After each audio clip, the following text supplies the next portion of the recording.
Welcome filmmakers, fans, and friends to Indie Cinema Showcase, your #1 source for filmmaking, conventions, and everything in between. I'm Christina Carmona, and standing next to me is our new host for the season, Jeremy Carpenter. Oh, that's me. Yeah, I'm the new guy. Yeah, welcome to the team. Thanks for having me.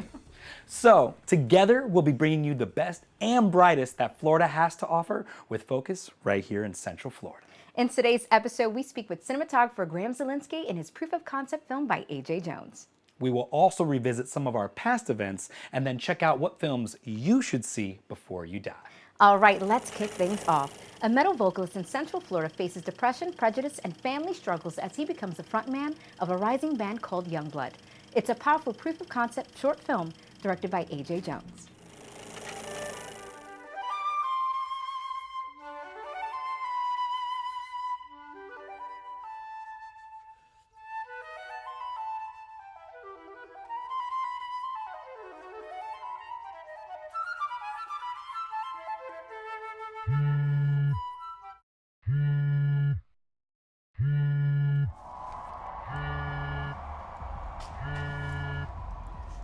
T, you gotta get off my back, all right? Tonight's a big deal for me.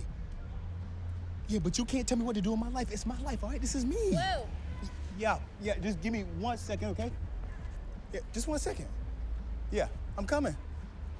Yeah, I gotta go. The police? Man, I don't know anything about the police. No, T, listen, could you please just have my back for once, bro, please? Lou! All right, I gotta go. Bye.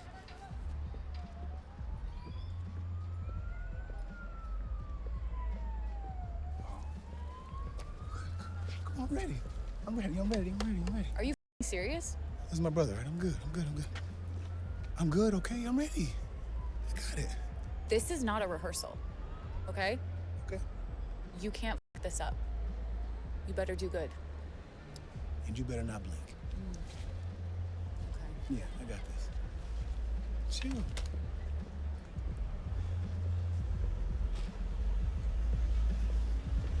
Sandman. Thank you, brother.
He began his career as an actor where he developed a deep appreciation for storytelling, character development, and the emotional power of film. But it wasn't long before he felt the pull behind the camera, and that's where he found his true passion, cinematography. So, for this edition of Industry Insight, we're talking with cinematographer Graham Zielinski. Hey everyone, I am in the studio with cinematographer Graham Zielinski. Graham, thank you for joining me today, this early morning. Yeah, thanks for having me.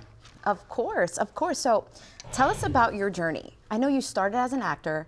How did you work your way to cinematography?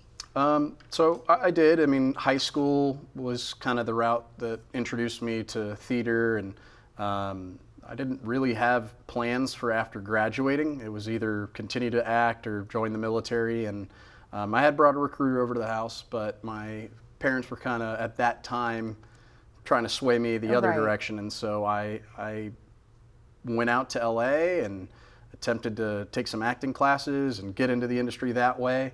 But I found that, you know, growing up and watching movies, it was very different Right. acting in that environment than what I thought. So I looked around and saw that, you know, the folks behind the camera were much more, you know, running around and busy and looking like they were having fun. So Yeah. I started to transition. I, of course, became a production assistant. And Yeah.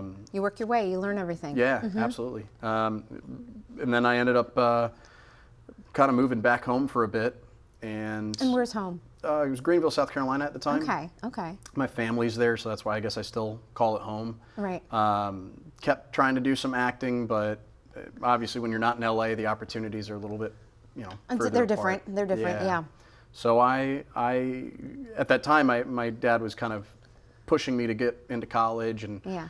have a backup plan, and I didn't know what else to do besides film. I just said, all right, you know, if I'm going to continue to, you know, want You're to gonna do go this, in this direction. yeah, You're gonna- I'll go get my college degree, and I actually went to Full Sail University, so I came back to Florida for that. So Oh, very cool. Now, what makes your style different?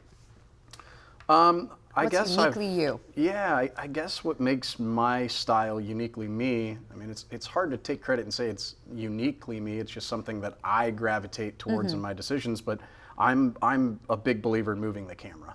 I came from videography, so, you know, camera on a gimbal. I brought that into the short films and smaller projects that I started with when I got into the narrative realm. And then it was just kind of a staple that when people wanted to work with me, there was always this element of, well, he's going to move the camera. Yeah, You know, so they we'll already keep know it what they're on. getting. Yeah. Right. I did a couple projects, I think, on sticks, and people were more or less like, huh, well, you know, didn't move the camera much this one. I'm surprised. So I kind of brought that back as Yeah. my staple or my style, if you will. And do you think your starting with acting helps you? I think to some degree, I don't direct, so I don't Right. I don't work with them in that capacity anymore. But I do think it still helps with blocking. Right. You know, wanting to move the camera as much as possible, wanting it to be dynamic. It's good to know kind of how an actor, you know, thinks or thought, and how I can translate that into making shots dynamic and telling the story in a visual way that helps the director convey what they're trying to convey. Right, right. And you work a lot with drones. I do. Yeah, tell me about that. So again, that kind of came out of my past. I was a member of a group called Civil Air Patrol growing up. It was kind of like an ROTC for the Air Force. And at that time, we were flying RC planes. I had a couple Okay. people that, you know, wanted to attach GoPros and fly Yeah. them around, and kind of had a knack for it. And then as the technology developed and my interest in moving the camera in unique ways, I kind of got into drone. And then, of course, real estate becomes a big part That of what is you a do. huge part, yeah. But lately it's been FPV, the first-person view drones, and so that's created a whole new use for drones. I do some videos with a great group of friends and coworkers, and we get to use the drone quite a bit in the work we do, and I've gotten some cool shots. Nice, real taking it to dynamic Jamaica. stuff. I love Yeah. that. And you have a production company, right? I do. It's kind of just me, but it is there. That's okay. I can bring in friends to help with larger productions, and certainly that's the goal, is to offer, you know, maybe some filmmakers starting out who don't know what the various roles do and mean and need. I can operate that way, but the production company is called Graham Z Media, and again, my name, so it's more or less just me. But yeah, it's to be able to say, hey, if you're looking for a cinematographer with a crew, Okay. I can bring people in. Okay, so you're looking for like a full-on production company. Do you want to offer like the cameras and stuff and lighting? For the most part, I do. Oh, okay, cool. I do work on the, I would say, smaller end scale, where I Right. am bringing my own equipment into it. I know at a certain level you'll rent equipment, you'll want the bigger cameras and the better lenses and things like that. But for the majority of the work that I do, it's me, myself, my equipment, and any crew that I can bring along. Cool, and you work with organizations such as WIFT, Women in Film and Television. I do. Tell us about that. Why do you like working with organizations like that? Well, again, when I first moved back to Florida, I didn't really know anybody. I'd gone to college here, but all those students I went to class with had graduated. So I was looking for a way to plug into the community. And WIFT was one of those opportunities when I first got here, first group I heard about. Started to attend, found out I was able to, participate and teach, and I just really enjoyed it. I enjoyed the environment, I enjoyed the people, and so I wanted to continue to be a part of it as long as I could, and that's kind of how that happened. And that's really smart. That's really a great thing, because we as filmmakers always have to find places to network. When I started, I didn't know anyone, and I just started showing up to film festivals.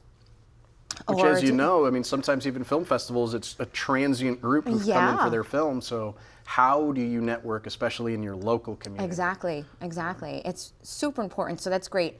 Working with organizations like that really do help bring you into the local community. Now, with the world the way it is, we've got phones that can make movies and all these kinds of things. How do you keep evolving with technology evolving? Certainly watching other filmmakers on YouTube.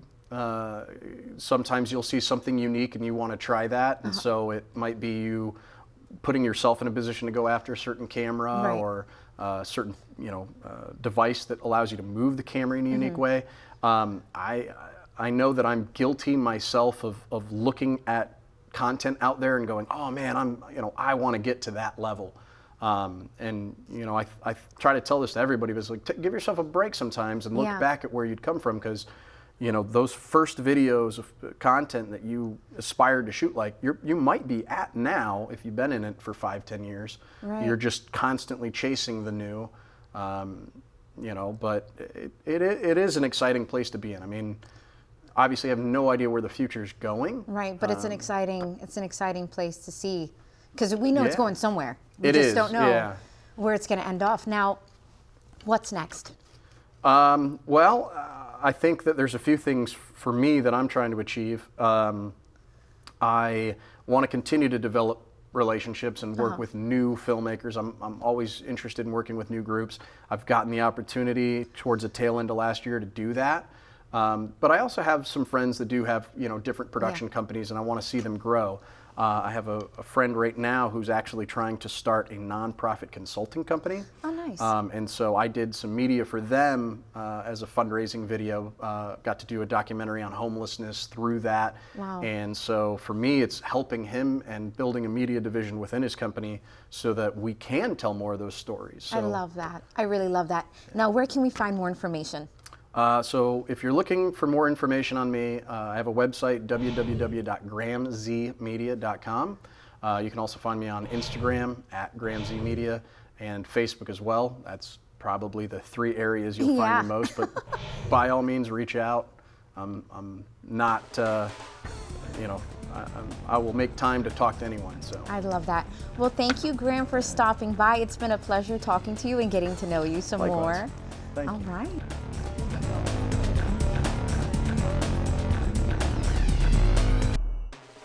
Want to be guests on the show, promote your project, or have your film featured? Visit us at our website at IndieCinemaShowcase.com. You can also catch past episodes while you're there. And don't forget, you can also support the show by following us on our socials. Facebook at ICSTV, and on Instagram and X as well at ICSTV Show. And if you'd like to reach out to us directly, shoot us an email at icstv@yahoo.com.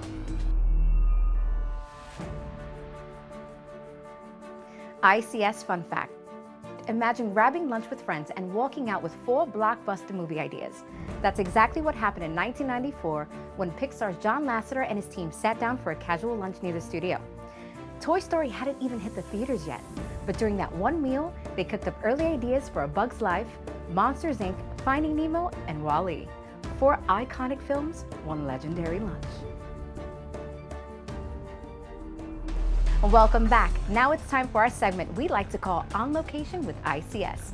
In this episode, we revisit the Detour International Film Festival and speak with their showrunners, Chris Green and Marisol Robles.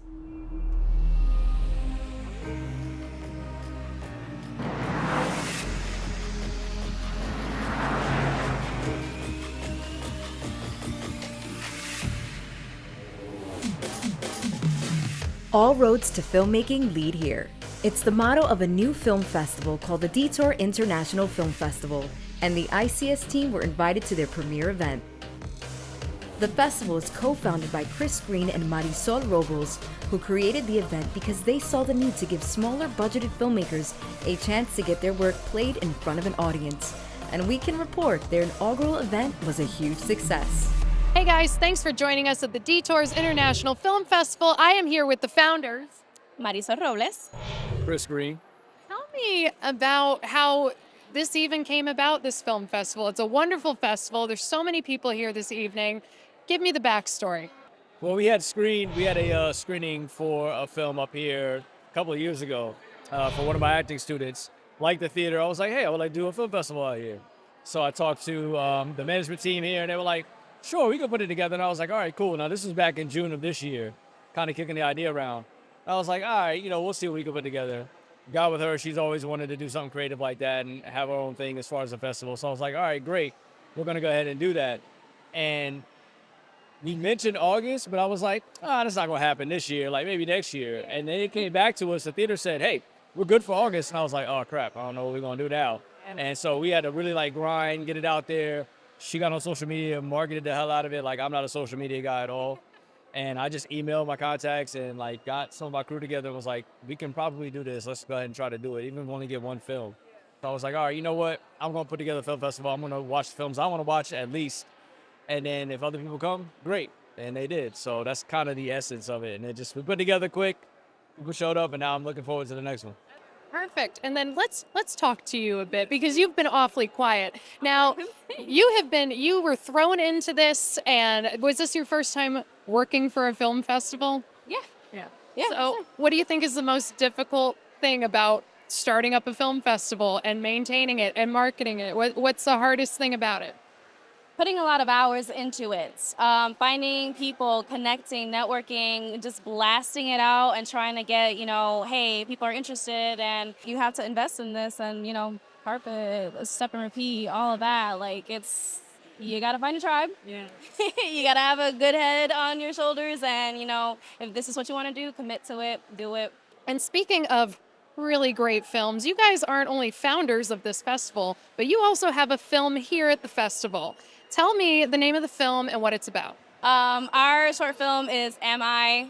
And he directed it. I wrote it. I was executive producer. I'm the lead actress. It's basically inspired off of work that we do as a standardized patient. And kind of just exploring the whole thing of if this is simulation or if this is a reality. It's also inspired by the artificial intelligence, which was a main thing that SAG-AFTRA actors were on strike for. So it's just a little combination of everything, and it's a psychological thriller. So it's just exploring everything. Yeah. What inspired you to direct this film? I've directed and put myself in a lead before in a short film, and I know how hard that is. And I know she wanted to do that, but I kind of wanted to make sure that, all right, focus on either one, because it really is tough. People don't realize, because what happens is, as a director, you're on set and you're trying to act and you're thinking about, is the camera this, did they do this, do that? So you're not really present with your scene partner, and you could wind up cheating them out of a performance. So I was like, all right, you're already wearing the producer hat. You already wrote it. So. I didn't want to direct, so it's all good. I'm like, Chris, you're going to direct this. Right, so it's I don't mind directing. I enjoy it because I coach actors, so it gets me, that's how I direct from that standpoint. I'm an actor's director by far. My DP, he's here, Jerry, some floating around somewhere. He'll tell you, I'm like, I know the technical terms, but then Jerry's looking at me like, what are you trying to do? All right, cool, just go over here. So yeah, I enjoy directing. I like watching the light bulb go off in an actor's head when I'm telling them this is what I want to do. Let's go here. I can be a pain in the ass sometimes, but it's because I'm looking at the bigger picture. So I want you to get your shine, but I also want to understand hey, it's a puzzle piece that's got to go into the puzzle. So you got to trust me.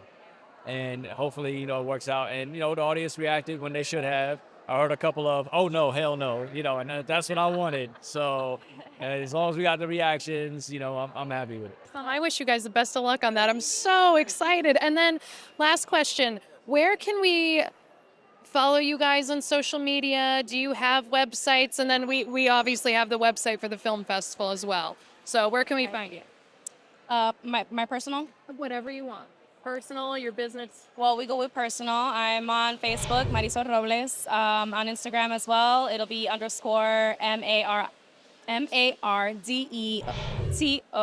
MARDETORNASOL.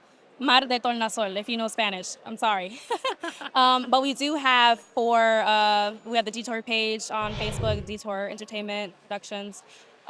We do have for the festival, for Instagram, it's going to be DI Film Fest.